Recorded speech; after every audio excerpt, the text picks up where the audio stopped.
Russian President Vladimir Putin has warned the West of a risk of nuclear war if Western countries escalate the ongoing conflict in Ukraine.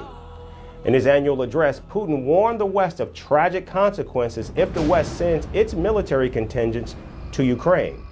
Now, doubling down on these comments, the Russian president said Moscow has weapons to strike targets in the West. They're talking about the possibility of sending NATO military contingents to Ukraine. But we remember the fate of those who once sent their contingents to our country. But now the consequences for possible interventionists will be much more tragic. We also have weapons. They know about this. As I just said, we also have a weapon that can hit targets on their territory. And they should understand that what they are doing now, trying to scare the whole world, it does risk a conflict with nuclear weapons, which means the destruction of civilization. Don't they understand this or what? Now, Putin has also announced that the deployment of advanced weapon systems. We will soon show them in the areas where they will be put on combat duty.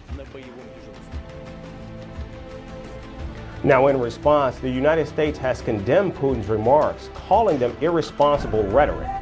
Washington said it is no way for the leader of a nuclear-armed state to speak. So it is not the first time we have seen irresponsible rhetoric from Vladimir Putin. It is no way for the leader of a nuclear-armed state to speak.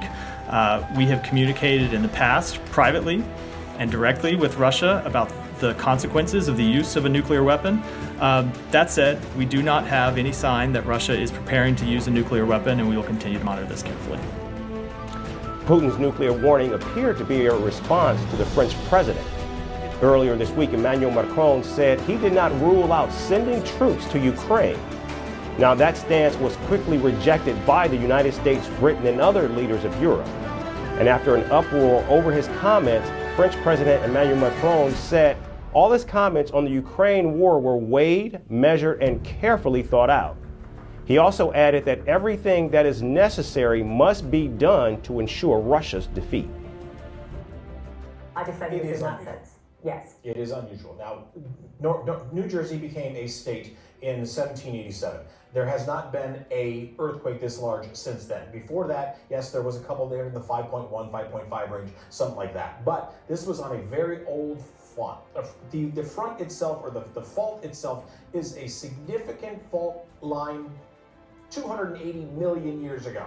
But this is very old. The Appalachian Mountains are very, very old compared to the Rockies, where these are new faults. And so these are the ones that really shake, and they shake hard because they're clashing together in the subduction zone out there. But there are still faults along the Appalachian Trail. And so yes, that can happen. And we probably will even see maybe another or a series of other more earthquake aftershocks.